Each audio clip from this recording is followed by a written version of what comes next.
Welcome back friends, स्वागत है आप सबका आपके अपनी class AK academy army class में, जहां की GK GS की डेली टेस्ट सीरीज चलाई जाती है।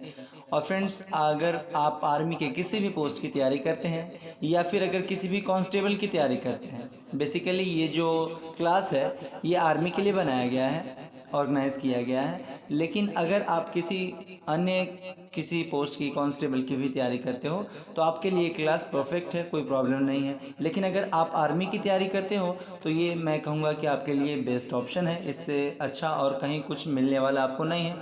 आप इसके कंपैरिजन में और कोई क्लास आप देख सकते हैं पूरे यूट्यूब चैनल पे, जो कि आपको ऑनलाइन और ऑफलाइन दोनों फ्री पढ़ा रहा होगा। अगर है ऐसा तो मुझे बताइए। चल देखते हैं, वो सारी बात की बात है। हमारा जो आज का कुछ कुछ विशेष है आपके लिए, सुनिए। ये बात हवाओं को बताए रखना, ये बात हवाओं को बताए रखना, रोशनी होगी चिरागों को जलाए रखना।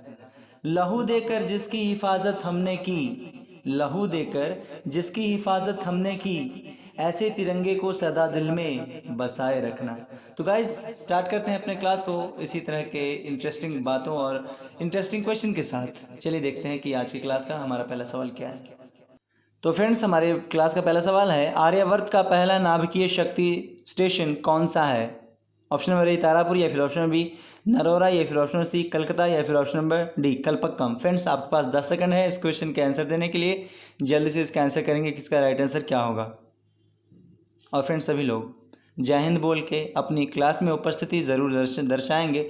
और फ्रेंड्स, सभी से मैं एक बात कहना चाहता हूँ कि डेली का जो वीडियो है, क्लास ऑफलाइन क्लास के बाद कम से कम एक बार वीडियो को ज़रूर रिवाइज करना है, ताकि आपका जो मैंने अभी बताया मॉर्निंग में जो क्लास ऑफलाइन होता है वो आपका फिर से रिवीजन हो जाए, यानी कि याद हो जाए। ये रिक्वेस्ट है मेरी सबसे, सभी जो जितने भी स्टूडेंट हैं सभी से मेरी रिक्वेस्ट है कि प्लीज़ आप एक बार कम से कम यहाँ से ऑफलाइन क्लास के बाद एक बार कम से कम वीडियो ज़रूर देखेंगे। कल का जो वीडियो था उसे सभी लोगों ने देखा नहीं है, और कितने लोग देखते हैं वो सारा मुझे मेरे पास रिकॉर्ड रहता है। सो प्लीज़ सभी लोग इग्नोर मत कीजिए। जो क्लास में रेगुलर रहते हैं वो क्लास में रहिए, और ऑफलाइन और ऑनलाइन दोनों रहिए। और जो क्लास में मैं डिस्कस करता हूँ उस क्लास के वीडियो को आप घर पे जाके एक बार ज़रूर देखिए। तो फ्रेंड्स, इस क्वेश्चन का आंसर होगा ऑप्शन नंबर ए तारापुर। आपको ध्यान में रखना है कि तारापुर नाभिकीय शक्ति स्टेशन भारत का पहला शक्ति स्टेशन के रूप में जाना जाता है। और ये कहाँ स्थित है? अगर आपसे पूछा जाए तारापुर नाभिकीय शक्ति स्टेशन या संयंत्र कहाँ है, तो आप कहेंगे ये महाराष्ट्र में स्थित है। चलिए देखते हैं हमारा अगला सवाल। फ्रेंड्स, हमारा अगला सवाल है, त्रिपुरा राज्य में कितने ज़िले हैं? ऑप्शन नंबर ए 8 जिले, या फिर ऑप्शन नंबर सी 6 जिले, या फिर ऑप्शन नंबर सी 10 जिले, या फिर ऑप्शन नंबर डी 4 जिले। फ्रेंड्स, 10 सेकेंड है आपके पास, जल्दी से इसका आंसर करेंगे। इसका राइट आंसर क्या होगा?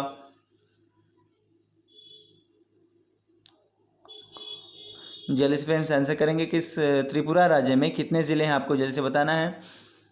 तो फ्रेंड्स, टाइम आउट हो गया। यहाँ पे जो आंसर होगा वो होगा ऑप्शन नंबर ए 8 ज़िले हैं। त्रिपुरा राज्य में 8 ज़िले हैं, इसको ध्यान में रखना है। और ये भारत का जो उत्तर नहीं, पूर्वी राज्य है। आपको ध्यान में रखना है कि त्रिपुरा भारत का पूर्वी राज्य है। फ्रेंड्स, हमारा अगला सवाल है, 1857 के आंदोलन के सरकारी इतिहासकार कौन थे? Option number A SN Sen, या फिर option number B RC Majumdar, या फिर option number C AK Gupta, या फिर option number D NK Sen. Friends, जल्दी से इसका आंसर करेंगे। आपके पास 10 सेकंड का समय है। इसका राइट आंसर क्या होगा? केवल 10 सेकंड है आपके पास और इस क्वेश्चन का आंसर देने के लिए। तो friends, time out friends, time out. यहाँ पे आंसर होगा SN सेन। ऑप्शन नंबर ए हमारा राइट आंसर होगा। फ्रेंड्स, हमारा अगला सवाल है, आपको बताना है हड़प्पा किस नदी के किनारे अवस्थित है? ऑप्शन नंबर ए झेलम नदी, या फिर ऑप्शन नंबर बी ताप्ती नदी, या फिर ऑप्शन नंबर सी रावी नदी, या फिर ऑप्शन नंबर डी सिंधु नदी। फ्रेंड्स, जल्दी से इसका आंसर करेंगे। इसका राइट आंसर क्या होगा? और ये क्वेश्चन फ्रेंड्स पहले हो चुका है, इस वजह से आपके पास 10 सेकंड का समय है। जल्दी से आंसर करेंगे इसका। तो फ्रेंड्स, इसको ध्यान में रखें कि यहाँ पे हमारा आंसर सी होगा, रावी नदी। चलिए देखते हैं हमारा अगला सवाल। फ्रेंड्स, हमारा अगला सवाल है, विश्व रेड क्रॉस दिवस कब मनाया जाता है? ऑप्शन नंबर 1 जुलाई, या फिर ऑप्शन बी 11 जुलाई, या ऑप्शन सी 7 जुलाई, या फिर ऑप्शन नंबर डी 8 जुलाई। जल्दी से आंसर करेंगे, आपके पास 10 सेकंड का समय है। जल्दी से बताइए फ्रेंड्स कि इसका राइट आंसर क्या होगा। Time out friends, time out. चलिए देखते हैं इसका आंसर फ्रेंड्स 8 मई होगा। आपको ध्यान में रखना है कि वर्ल्ड रेड क्रॉस दिवस 8 मई को मनाया जाता है और इसकी स्थापना, वर्ल्ड रेड क्रॉस दिवस की स्थापना 1863 ईस्वी में हुई थी। और इसका उद्देश्य, विश्व रेड क्रॉस दिवस का उद्देश्य क्या है, अगर आपसे कोई पूछे तो आप कहेंगे रोगियों, घायलों तथा युद्धकालीन बंदियों की देखरेख करना ही इसका उद्देश्य होता है। आपको ध्यान में रखना है कि रोगियों, घायलों तथा युद्धकालीन बंदियों की देखरेख करना ही इसका उद्देश्य होता है। फ्रेंड्स हमारा अगला सवाल है, सूर्य का दीप्तिमान सतह जिसे हम देख पाते हैं क्या कहलाता है? ऑप्शन नंबर ए क्रोमोस्फीयर, या फिर ऑप्शन नंबर बी फोटोस्फीयर, या फिर ऑप्शन नंबर सी दिव्य प्रकाश, या फिर ऑप्शन नंबर डी फोटोस्टैटिक। फ्रेंड्स जल्दी से आंसर करेंगे कि इसका राइट आंसर क्या होगा। आपके पास 10 सेकंड का समय है, जल्दी से फ्रेंड्स आंसर करेंगे कि इसका राइट आंसर क्या होगा। तो time out friends, time out. यहाँ पे जो आंसर होगा वो होगा ऑप्शन बी फोटोस्फीयर। आपको ध्यान में रखना है कि सूर्य का दीप्तिमान सतह जो हमको दिख रहा होता है वो ये होता है फोटोस्फीयर। चलिए देखते हैं हमारा अगला सवाल क्या है। और फ्रेंड्स सॉरी, इसको थोड़ा सा और जान लीजिए कि सूर्य जो है एक गैसीय गोला है। आपको ध्यान में रखना है कि सूर्य एक गैसीय गोला है और इसमें सबसे अधिक मात्रा में जो पाया जाता है वो हाइड्रोजन पाया जाता है। आपको ध्यान में रखना है कि सूर्य में सबसे अधिक मात्रा में हाइड्रोजन पाया जाता है, लेकिन फ्रेंड्स इसमें और भी सारे गैसें होते हैं, जैसे कि हीलियम होता है और निकेल होता है, सिलिकॉन होता है, सल्फर होता है, ऑक्सीजन होता है, बहुत सारी ऐसे बहुत 2, 4, 10 और गैसें हैं, मैं कितने के नाम गिनवाऊँ। इतना आपको ध्यान में रखना है कि सूर्य में सबसे अधिक मात्रा में जो पाया जाता है वो हाइड्रोजन पाया जाता है। चलिए देखते हैं हमारा अगला सवाल। और फ्रेंड्स सूर्य से ऊर्जा का प्राप्ति स्रोत, किस माध्यम से सूर्य से ऊर्जा हमें प्राप्त होती है? तो विकिरण के माध्यम से। सूर्य से जो ऊर्जा पृथ्वी पे आती है यानी कि प्रकाश आता है वो विकिरण के माध्यम से आता है। चलिए देखते हैं फ्रेंड्स हमारा अगला सवाल। फ्रेंड्स हमारा अगला सवाल है, विद्युत धारा की इकाई क्या है? ऑप्शन नंबर ए जूल, या फिर ऑप्शन बी एम्पियर, या फिर ऑप्शन सी वोल्ट, या फिर ऑप्शन नंबर डी वाट। फ्रेंड्स जल्दी से आंसर करेंगे इसका राइट आंसर क्या होगा। और ये सवाल बहुत ही ज़्यादा ईजी है, इस वजह से ये सवाल मैं आपके लिए छोड़ रहा हूँ, क्योंकि मैं चाहता हूँ कि फ्रेंड्स इस क्वेश्चन का आंसर सभी लोग करें, जिस वजह से मैं ये क्वेश्चन आप लोग के लिए छोड़ रहा हूँ कि इसका आंसर क्या होगा। सभी लोग जब वीडियो देखना स्टार्ट करेंगे तो सबसे पहले इसका आंसर ज़रूर करेंगे। चल देखते हैं हमारा अगला सवाल, ये सवाल आपके लिए है। फ्रेंड्स हमारा अगला सवाल है, सांची के स्तूप का निर्माण किस शासक के द्वारा करवाया गया था? ऑप्शन नंबर ए चंद्रगुप्त मौर्य, या फिर ऑप्शन बी अशोक, या फिर ऑप्शन सी अजातशत्रु, या फिर ऑप्शन नंबर डी कनिष्क।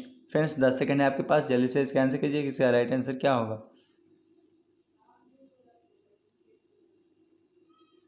जल्दी से बताइए फ्रेंड्स, टाइम बढ़ते जा रहा है, ख़त्म होते जा रहा है और ये समाप्त हो गया आपका टाइम। फ्रेंड्स यहाँ पे जो आंसर होगा वो होगा अशोक सम्राट। ये जो बनवाया गया था सांची का स्तूप अशोक सम्राट के द्वारा बनवाया गया था।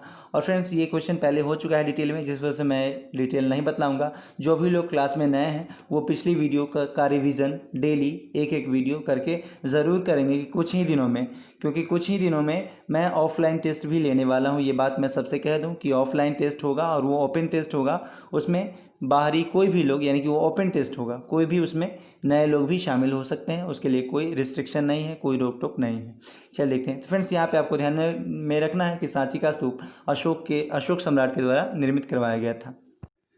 फ्रेंड्स हमारा अगला सवाल है, जिम कॉर्बेट नेशनल पार्क किस राज्य में स्थित है? ऑप्शन नंबर ए उत्तर प्रदेश, या फिर ऑप्शन बी हिमाचल प्रदेश, या फिर ऑप्शन सी जम्मू कश्मीर, या फिर option number D Uttarakhand. Friends जल्दी से इसका आंसर करेंगे, आपके पास केवल 10 सेकंड का समय है। जल्दी फ्रेंड्स जल्दी बताइए कि जिम कॉर्बेट नेशनल पार्क किस राज्य में स्थित है। Time out friends, time out. यहाँ पे आपका आंसर होगा ऑप्शन नंबर डी उत्तराखंड। आपको ध्यान में रखना है कि ये जो जिम कॉर्बेट नेशनल पार्क है ये उत्तराखंड में स्थित है। और फ्रेंड्स इसकी स्थापना की बात करें तो इसकी स्थापना 1936 में की गई थी। आपको ध्यान में रखना है कि जिम कॉर्बेट नेशनल पार्क की स्थापना 1936 में उत्तराखंड में की गई थी, जो कि भारत का ही एक राज्य है। चल देखते हैं हमारा अगला सवाल। और फ्रेंड्स एक बात और आपको ध्यान में रखना है कि ये भारत का सबसे पुराना राष्ट्रीय उद्यान है। ये काफ़ी इंपॉर्टेंट बात है कि जिम कॉर्बेट राष्ट्रीय उद्यान जो है भारत का सबसे पुराना राष्ट्रीय उद्यान में गिना जाता है। और शुरुआत में इसका नाम हेली नेशनल पार्क था। इसका पहले जो नाम था वो हेली नेशनल पार्क था, जबकि वर्तमान समय में ये जिम कॉर्बेट नेशनल पार्क के नाम से जाना जाता है। फ्रेंड्स हमारा अगला सवाल है, इंडियन इंस्टीट्यूट ऑफ पेट्रोलियम कहाँ पर स्थित है? ऑप्शन नंबर ए नैनीताल, या फिर ऑप्शन बी रुड़की, या फिर ऑप्शन सी हरिद्वार, या फिर option number D Dehradun. Friends 10 second है आपके पास, जल्दी से इसका आंसर करेंगे। इसका राइट आंसर क्या होगा? इंडियन इंस्टीट्यूट ऑफ पेट्रोलियम कहाँ पर स्थित है? जल्दी से फ्रेंड्स आंसर करेंगे कि इस क्वेश्चन का राइट आंसर क्या होगा। Time out friends, time out. ये जो है देहरादून में स्थित है। आपको ध्यान में रखना है कि ऑप्शन नंबर डी हमारा राइट आंसर है। और फ्रेंड्स ये देहरादून कहाँ है? तो उत्तराखंड में। देहरादून उत्तराखंड में स्थित है। आपसे पूछेगा कि उत्तराखंड की राजधानी क्या है, तो देहरादून। और फ्रेंड्स ये जो इंडियन इंस्टीट्यूट ऑफ पेट्रोलियम है, इसका आपसे पूछा जा सकता है कि इसका शॉर्ट फॉर्म। फ्रेंड्स यहाँ पे पूरा मैंने बता दिया कि इंडियन इंस्टीट्यूट ऑफ पेट्रोलियम कहाँ स्थित है। यहाँ से आपसे पूछ सकता है कि IIP का फुल फॉर्म क्या होता है, तो आप कहेंगे Indian institute of petroleum. IIP का full form Indian institute of petroleum. और फ्रेंड्स ये जो स्थापना की गई थी इसकी स्थापना जो है पूर्णतः ये जो देहरादून में स्थापित हुआ 1963 में स्थापित हुआ। लेकिन इससे पहले ये 1960 में इसकी शुरुआत दिल्ली से की गई थी। इसकी शुरुआत ये जो अभी मैंने आपको बताया कि ये जो जिम कॉर्बेट नेशनल पार्क है, ये इसका नाम पहले हेली नेशनल पार्क था। और फ्रेंड्स ये डायरेक्ट देहरादून में स्थापित नहीं किया गया। इससे पहले देहरादून में स्थापित होने से पहले 1960 में इसकी स्थापना दिल्ली में की गई थी। लेकिन फ्रेंड्स क्या हुआ, फिर 1963 में इसकी स्थापना फिर देहरादून में की गई। 1963 में, सॉरी तो 60 नहीं, 1963 में देहरादून में की गई। और वहाँ पे फिर इसका नाम बदल करके वर्तमान समय में जो जिम कॉर्बेट नेशनल पार्क आप सुन रहे हैं, यह उसका नाम है, जबकि पुराना नाम हेली नेशनल पार्क था। आपसे सीधे सीधे पूछ सकता है कि जिम कॉर्बेट नेशनल पार्क का पुराना नाम क्या था, तो आप कहेंगे हेली नेशनल पार्क।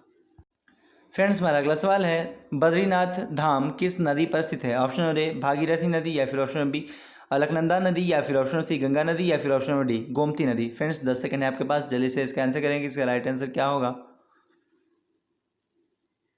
बद्रीनाथ धाम किस नदी के तट पर या किस नदी के किनारे स्थित है? तो time out friends, time out, आपका टाइम आउट हो गया। यहाँ पे आंसर होगा ऑप्शन बी अलकनंदा नदी। आपको ध्यान में रखना है कि बद्रीनाथ धाम जो है इसे ही बद्री नारायण के नाम से भी जाना जाता है। यहाँ पे बद्रीनाथ धाम है, आपसे बद्री नारायण धाम के नाम से भी पूछ सकता है क्वेश्चन कि बद्री नारायण धाम कहाँ पे स्थित है। तो कहाँ पे स्थित है अगर आपसे पूछे ऐसा, तो आप कहें कि उत्तराखंड के चमोली ज़िले में स्थित है। आपको ध्यान में रखना है कि बद्रीनाथ धाम उत्तराखंड के चमोली ज़िले में स्थित है। और इसकी स्थापना शंकराचार्य ने की थी, आदि शंकराचार्य ने। और ये अलकनंदा नदी के तट पे स्थित है। चलिए देखते हैं हमारा अगला सवाल। फ्रेंड्स हमारा अगला सवाल है, उत्तराखंड राज्य का उच्च न्यायालय कहाँ पर स्थित है? ऑप्शन नंबर ए हरिद्वार, या फिर ऑप्शन बी नैनीताल, या फिर ऑप्शन सी देहरादून, या फिर option number D Almora. Friends 10 second है आपके पास, जल्दी से इस क्वेश्चन का आंसर करेंगे कि इस क्वेश्चन का राइट आंसर क्या होगा। और सभी लोग फ्रेंड्स वीडियो अगर आपको पसंद आता है तो लाइक, सब्सक्राइब और शेयर ज़रूर करेंगे। और जितनी जल्दी आप ज़्यादा से ज़्यादा लोगों को जोड़ने की कोशिश करेंगे। जितने भी आर्मी के प्रतिभागी हैं उन सभी को जोड़िए, सभी को बताइए इस क्लास के बारे में कि ऑनलाइन और ऑफलाइन दोनों क्लास आपको फ्री में मिल रहा है, कोई पैसे देने की ज़रूरत नहीं। आप मॉर्निंग में आइए, ऑफलाइन क्लास कीजिए, और वीडियो जो मिलता है उसके थ्रू आप ऑनलाइन क्लास कर सकते हैं। और फ्रेंड्स हम लोग लाइव क्लास में आकर के डेली 100 क्वेश्चन की प्रैक्टिस करेंगे। लेकिन आप उसके लिए आप लोग का थोड़ा सा सहयोग चाहिए। देखिए आप लोग कीजिए थोड़ा। तो फ्रेंड्स इस क्वेश्चन का जो आंसर होगा वो होगा, आपको ध्यान में रखना है कि ये उत्तराखंड के इसमें स्थित है, नैनीताल ज़िले में स्थित है। आपको ध्यान में रखना है कि उत्तराखंड के नैनीताल ज़िले में स्थित है ये उच्च न्यायालय। चलिए देखते हैं फ्रेंड्स। और फ्रेंड्स एक बात और, इसका गठन जो उत्तराखंड के नैनीताल ज़िले में इसका जो गठन किया गया था 1 नवंबर 2000 ईस्वी को इसकी स्थापना या गठन किया गया। और फ्रेंड्स 1 नवंबर 2000 ईस्वी, फ्रेंड्स 2000 ईस्वी की बात हो रही है तो यहाँ से आपको ध्यान में रखना है एक तिथि और, 15 नवंबर 2000 ईस्वी को जो झारखंड है भारत का 28वां राज्य बन के तैयार हुआ था। आपको इस बात को भी ध्यान में रखना है कि झारखंड भारत का 28वां राज्य के रूप में 15 नवंबर 2000 ईस्वी को गठित हुआ था। चल देखते हैं हमारा अगला सवाल। फ्रेंड्स हमारा अगला और बहुत ही इजी सा सवाल है कि भारत की राजधानी कहाँ पर स्थित, सॉरी भारत नहीं है, उत्तराखंड की राजधानी कहाँ पर स्थित है। ऑप्शन नंबर ए नैनीताल, या फिर ऑप्शन बी देहरादून, या फिर ऑप्शन सी डलहौजी, या फिर option D Uttarkashi. Friends 10 second है आपके पास, जल्दी से इस क्वेश्चन का आंसर करेंगे और ये क्वेश्चन बहुत ही ज़्यादा ईजी है।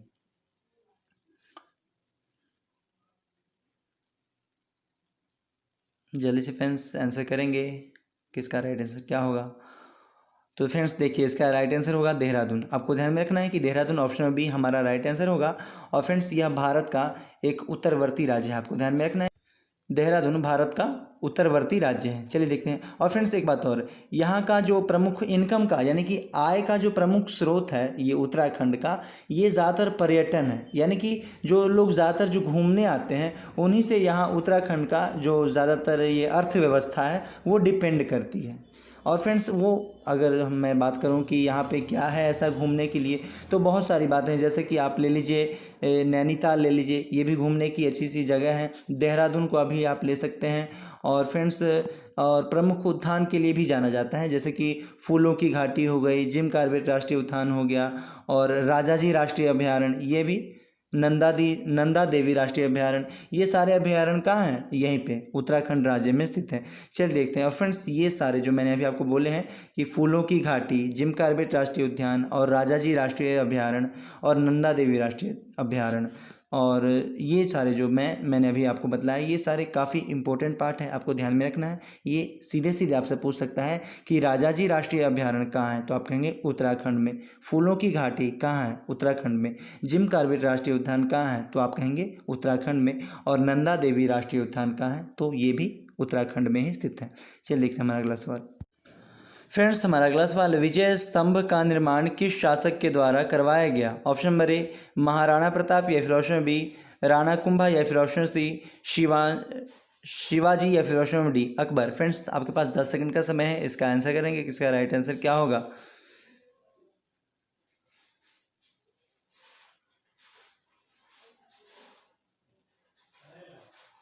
जल्दी से बताइए फ्रेंड्स, इसका राइट आंसर क्या होगा। यहाँ पूछा गया है कि विजय स्तंभ का निर्माण किस शासक के द्वारा करवाया गया। तो friends time out, friends time out बहुत ज़्यादा हो गया। यहाँ पे आपको ध्यान में रखना है कि राणा कुंभा के द्वारा विजय स्तंभ का निर्माण करवाया गया। फ्रेंड्स ये जो विजय स्तंभ है, इस विजय स्तंभ का निर्माण क्यों करवाया गया, अगर आपसे पूछा जाए कि विजय स्तंभ का निर्माण क्यों करवाया गया राणा कुंभा के द्वारा, तो आप कह सकते हैं कि ये एक गुजरात विजय, मालवा तथा गुजरात की सेनाओं पर विजय पाने की खुशी में या यादगार में, हाँ यादगार में कह सकते हैं। मालवा तथा गुजरात पर जो युद्ध हुआ था, युद्ध में इन लोगों ने जीता था, राणा कुंभा ने युद्ध जीत लिया था, तो उसी को याद को ताज़ा रखने के लिए 1440 से 1448 के दरमियान इसका निर्माण करवाया गया था, आपको ध्यान में रखना है। और इस इमारत को कीर्ति स्तंभ के नाम से भी जाना जाता है, इस बात को भी आपको ध्यान में रखना है। ये सीधे सीधे आपसे पूछ सकता है कि इस स्तंभ को और किस नाम से जाना जाता है, तो कीर्ति स्तंभ के नाम से भी जाना जाता है। चलिए देखते हैं हमारा अगला सवाल। फ्रेंड्स हमारा अगला सवाल है, राणा प्रताप सागर बांध किस नदी पर स्थित है। ऑप्शन नंबर ए सतलज नदी, या फिर ऑप्शन बी सिंधु नदी, या ऑप्शन नंबर सी चंबल नदी, या फिर ऑप्शन नंबर डी व्यास नदी। फ्रेंड्स 10 सेकेंड है आपके पास, जल्दी से इस क्वेश्चन का आंसर करेंगे, इस क्वेश्चन का राइट आंसर क्या होगा। राणा प्रताप सागर बांध किस नदी पर स्थित है।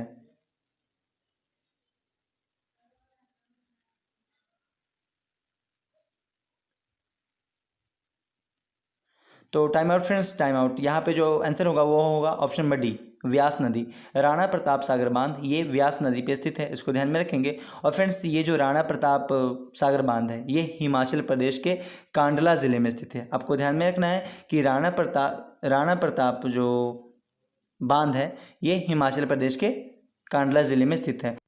और फ्रेंड्स साथ ही साथ आपको ध्यान में रखना है कि इसे ही पौंग बांध जलाशय के नाम से भी जाना जाता है। पौंग बांध जलाशय के नाम से इसी महाराणा प्रताप सागर बांध को पौंग बांध जलाशय के नाम से भी जाना जाता है। ये भी काफ़ी इंपॉर्टेंट पार्ट है, जिस वजह से आपको ध्यान में रखना है। और यह बांध महाराणा प्रताप के सम्मान में 1572 से 1597 ईस्वी के दरमियान बनवाया गया था। चलिए देखिए हमारा अगला सवाल। 1572 से 1597 ईस्वी के काल में। फ्रेंड्स हमारा अगला सवाल है, दाल में सबसे अधिक मात्रा में क्या मौजूद होता है? ऑप्शन नंबर ए वसा, या फिर ऑप्शन नंबर बी कार्बोहाइड्रेट, या फिर ऑप्शन सी प्रोटीन, या फिर option number D vitamin. Friends 10 second है आपके पास, जल्दी से इस क्वेश्चन का आंसर करेंगे कि इस क्वेश्चन का राइट आंसर क्या होगा।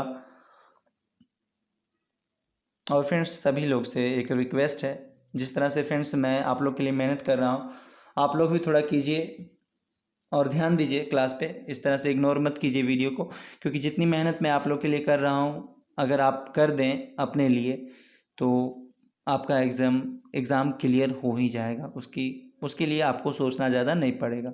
चलिए देखते हैं फ्रेंड्स, इसका जो आंसर होगा फ्रेंड्स वो होगा, दाल में सबसे अधिक मात्रा में क्या पाया जाता है पूछा गया था, तो यहाँ पे आंसर होगा ऑप्शन नंबर सी प्रोटीन। दाल में प्रोटीन पाया जाता है, आपको ध्यान में रखना है। लेकिन फ्रेंड्स अगर आपसे पूछा जाए कि सबसे अधिक मात्रा में प्रोटीन किस में पाया जाता है, तो आप कहेंगे फ्रेंड्स ये सोयाबीन में सबसे अधिक मात्रा में प्रोटीन सोयाबीन में पाया जाता है। और फ्रेंड्स यहाँ पे वसा कहा गया है, वसा। वसा फ्रेंड्स आप जितने भी तैलीय पदार्थ खाते हो, या फिर भैंस का ज़्यादा मात्रा में अगर दूध पीते हो, तो वो उससे आपको अधिक मात्रा में वसा प्राप्त होता है, जो कि ऑप्शन नंबर ए में दिया गया है। और फ्रेंड्स कार्बोहाइड्रेट की बात करें तो कार्बोहाइड्रेट आप जितने भी मोटे पदार्थ मोटे अनाज खाते हैं, उनसे आपको कार्बोहाइड्रेट प्राप्त होता है। जैसे कि आप ये गेहूं खाते हैं, जैसे आप मकई खाते हैं, मकई का जो आटा होता है उसको खाते हैं, या फिर ये जौ बाजरा, ये सारे पदार्थ से हमें कार्बोहाइड्रेट प्रचुर मात्रा में मिलता है। जैसे चावल को भी हम ले सकते हैं, कोई प्रॉब्लम नहीं है। और देखते हैं। और फ्रेंड्स विटामिन विटामिन तो आप लोग को पता ही है कि विटामिन ए का क्या स्रोत है, बी का क्या स्रोत है, सी का क्या है, ये सारा कुछ मैंने पहले से डिटेल आप लोग को बता रखा है। और जो लोग नए हैं वो लोग प्लीज़ पिछली वीडियो का क्लास का रिवीजन ज़रूर करेंगे, क्योंकि मैं जल्द से जल्द आप लोग का पेन पेपर पे टेस्ट लेने वाला हूँ। ये मैं दूसरी बार बोल रहा हूँ इस वजह से, क्योंकि मैं चाहता हूँ कि सभी लोग पिछला वीडियो जो आप लोग नए हैं रिवीजन ज़रूर करें। फ्रेंड्स हमारा अगला सवाल है, भारत राज्यों का संघ होगा, यह तथ्य संविधान के किस अनुच्छेद में लिखा गया है? ऑप्शन नंबर ए 368, या फिर ऑप्शन बी अनुच्छेद 52, या फिर ऑप्शन सी अनुच्छेद 1, या फिर ऑप्शन नंबर डी अनुच्छेद 2। फ्रेंड्स जल्दी से आंसर करेंगे इस क्वेश्चन का राइट आंसर क्या होगा। आपके पास 10 सेकंड का समय है।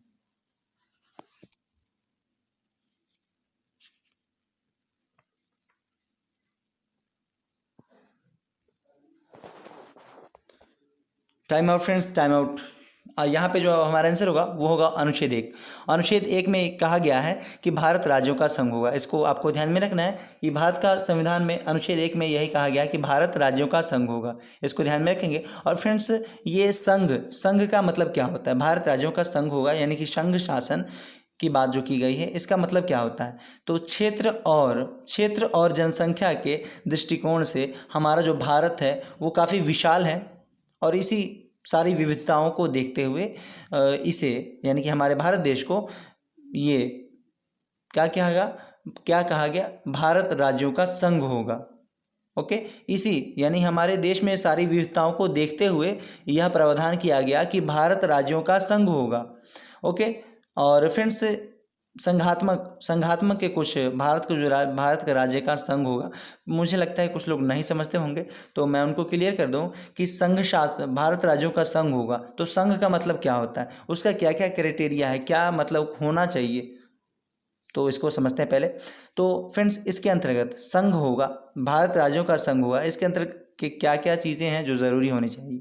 तो पहला ये कि भारत को सर्वोच्चता प्राप्त होनी चाहिए। भारत में जो संविधान है उसको सर्वोच्चता हासिल होनी चाहिए, यानी कि सबसे बड़ा जो होगा, सबसे ऊंचा जो होगा वो संविधान को माना जाएगा। पहला कंडीशन तो ये। और दूसरा ये कि भारत का जो संविधान होगा वो लिखित और कठोर होगा, आपको ध्यान में रखना है। लेकिन फ्रेंड्स अगर आपसे सीधे सीधे सवाल पूछे कि भारत का संविधान कैसा है, तो अंशतः लचीला और अंशतः कठोर। सीधे सीधे आपसे पूछ सकता है कि भारत का संविधान कैसा है, तो अंशतः लचीला अंशतः कठोर। और फ्रेंड्स ये जो मैं बतला रहा हूँ आपको, ये सारे कंडीशन हैं, ये कंडीशन है किसके? भारत राज्यों का संघ होगा। तो संघ होगा मतलब उसका संघ होने के लिए ये सारे चीज़ें ज़रूरी होती हैं। चलिए देखते हैं हमारा अगला सवाल। फ्रेंड्स हमारा अगला सवाल है, शक संवत पर आधारित राष्ट्रीय पंचांग का अंतिम महीना कौन है? ऑप्शन नंबर ए कार्तिक, या फिर ऑप्शन बी फल्गुन, या फिर ऑप्शन सी चैत्र, या फिर ऑप्शन नंबर डी वैशाख। फ्रेंड्स आपके पास 10 सेकंड का समय है, जल्दी से इसका आंसर करेंगे। इसका राइट आंसर क्या होगा?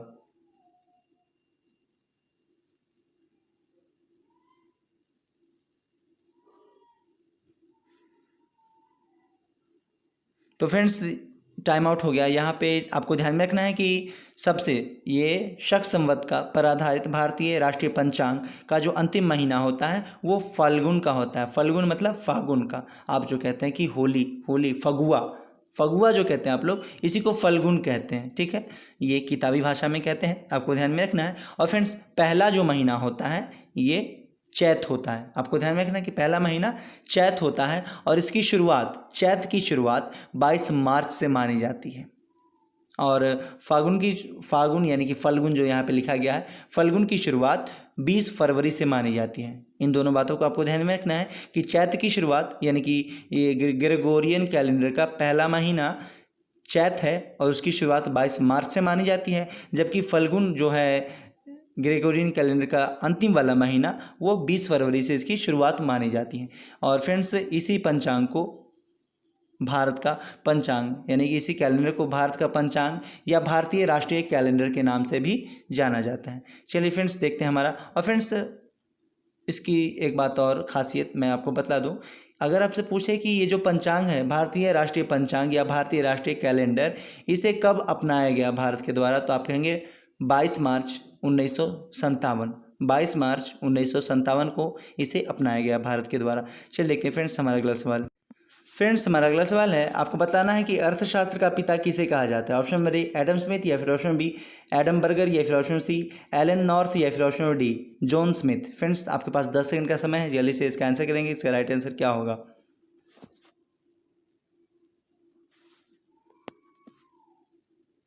जल्दी से बताइए फ्रेंड्स, टाइम जाते जा रहा है और आप लोग सोच रहे हैं। चलिए फ्रेंड्स इसका आंसर होगा ऑप्शन नंबर ए एडम स्मिथ। आपको ध्यान में रखना है कि अर्थशास्त्र के पिता या जनक एडम स्मिथ को माना जाता है। चलिए देखते हैं हमारा अगला सवाल। इतना काफ़ी है, ये पुस्तक का जो राइटर है यही है। चलिए एक्स्ट्रा इसको आपको ध्यान में रखना होगा, इसमें कुछ एक्स्ट्रा है नहीं। फ्रेंड्स हमारा अगला सवाल है, विश्व में एकमात्र तैरता हुआ नेशनल पार्क कैबुला लामजाओ किस राज्य में स्थित है। ऑप्शन नंबर ए मिजोरम, या फिर ऑप्शन बी मणिपुर, या फिर ऑप्शन सी मेघालय, या फिर option number D Sikkim. Friends आपके पास 10 सेकंड का समय है, जल्दी से इस क्वेश्चन का राइट आंसर बताएंगे कि इसके का राइट आंसर क्या होगा।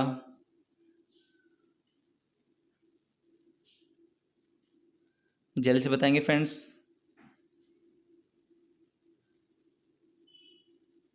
तो फ्रेंड्स यहाँ पे आंसर होगा ऑप्शन बी मणिपुर। आपको ध्यान में रखना है कि किबुल लामजाओ ये मणिपुर में स्थित है। लेकिन फ्रेंड्स ये तो मणिपुर मैंने बतला दिया कि मणिपुर में स्थित है, लेकिन फ्रेंड्स आपसे पूछा जा सकता है, हो सकता है कि आपसे पूछ दे कि केबुल लामजाओ जो नेशनल पार्क है इसकी स्थापना कब हुई थी, तो आप कहेंगे 28 मार्च 1977। आपको ध्यान में रखना है, ये दिन ध्यान में रहे या ना रहे, साल यानी कि ईयर आपको ज़रूर ध्यान में रहना चाहिए कि 1977 में किबुल लामजाओ नेशनल पार्क की स्थापना की गई थी। चल देखते हैं फ्रेंड्स हमारा अगला सवाल।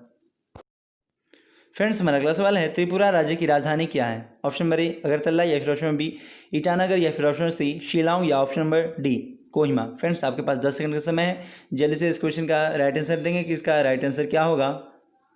और सभी लोग फ्रेंड्स अपनी क्लास में अपनी उपस्थिति जय हिंद बोल के ज़रूर देंगे, क्योंकि फ्रेंड्स ये सभी लोगों की अटेंडेंस है और अटेंडेंस में पीछे नहीं होना है, सभी लोग को जय हिंद ज़रूर बोलना है। तो फ्रेंड्स यहाँ पे आंसर होगा हमारा अगरतला। आपको ध्यान में रखना है कि त्रिपुरा राज्य की राजधानी अगरतला है। और फ्रेंड्स इसका गठन 1972 में हुआ था। त्रिपुरा राज्य का गठन 1972 में हुआ था और इसमें ज़िले जो हैं, ज़िले ये 8 ज़िले हैं। त्रिपुरा राज्य आप देख सकते हैं कि हमारे बिहार में 38 ज़िले हैं, लेकिन त्रिपुरा ऐसा राज्य है जिसमें कि केवल 8 ज़िले हैं। यानी कि कितना छोटा ये राज्य है, भारत का कितना छोटा राज्य है आप देख सकते हैं। यानी कि ये जो है भारत का तीसरा सबसे छोटा राज्य है जो त्रिपुरा जाना जाता है। और फ्रेंड्स ये त्रिपुरा की बात करें तो त्रिपुरा विधानसभा में सीटों की संख्या शायद आपसे पूछ दे, तो आपको ध्यान में रखना है कि त्रिपुरा विधानसभा में सीट की संख्या 60 है। इसको भी साथ साथ में आपको ध्यान में रखते चलना है। और राज्यसभा सीट 1 है और लोकसभा सीट 2। चलिए देखते हैं हमारा अगला सवाल। तो फ्रेंड्स हमारा क्लास का जो क्वेश्चन का जो सीरीज़ है वो यहीं पे समाप्त होता है, क्योंकि आगे कोई सवाल है नहीं। और फ्रेंड्स आपसे इस क्लास में मैंने एक सवाल पूछा है, उस सवाल का जवाब सभी लोग देंगे और देखते हैं कि कल किन किन लोगों ने अटेंडेंस दिया है। तो शिवम सिंह आपने कहा है जय हिंद, चलिए जय हिंद। उसके बाद है दीपक महतो, आपने भी कहा है जय हिंद, जय हिंद दोस्तों। और संतोष कुमार आपने भी कहा है जय हिंद। शिवानी कुमारी जय हिंद, चलिए अच्छी बात है। उसके बाद है धीरू कुमार जय हिंद, चलिए सभी लोग एक्टिव हैं क्लास में, जय हिंद। निरंजन निरंजन कुमार सिंह, चलिए आपने भी कहा है जय हिंद। और उसके बाद स्कैरी स्कैरी गेमिंग, चलिए ये कौन नए हैं, इन्होंने भी लिखा है जय हिंद भैया जी, चलिए अच्छी बात है फ्रेंड्स सभी लोग। धीरू सिंह आपने धीरू कुमार लिखा है, चलिए देखते हैं आगे है। आनंद चौहान आपने भी कहा है जय हिंद सर, चलिए जय हिंद आपको भी। और राजेश कुमार सिंह आपने भी लिखा है जय हिंद, चलिए दोस्तों बहुत बहुत धन्यवाद। और शिवानी कुमारी आपने फिर से जय हिंद लिखा है, चलिए इसके लिए आपको दूसरी बार धन्यवाद। और प्रिंस दुबे जी आपने लिखा है बहुत अच्छा क्लास, चलिए इसके लिए मैं आपको तहे दिल से शुक्रिया अदा करना चाहता हूँ, क्योंकि कोई तो हैं जो ऐसा कुछ कमेंट लिखते हैं, क्योंकि कुछ लोग तो डिसलाइक भी कर रहे हैं। चलिए कोई बात नहीं, सबकी अपनी अपनी समझ है, जैसा लोग कर रहे हैं उनको लगता है कि मैं कुछ नहीं समझा पा रहा, उनको कुछ नहीं दे पा रहा, तभी तो ऐसा कर रहे हैं। और फ्रेंड्स रंजन कुमार आपने लिखा है जय हिंद, चलिए रंजन जी धन्यवाद। मिलते हैं फिर नेक्स्ट वीडियो में इसी तरह के इंटरेस्टिंग क्वेश्चन के साथ, तब तक के लिए जय हिंद दोस्तों।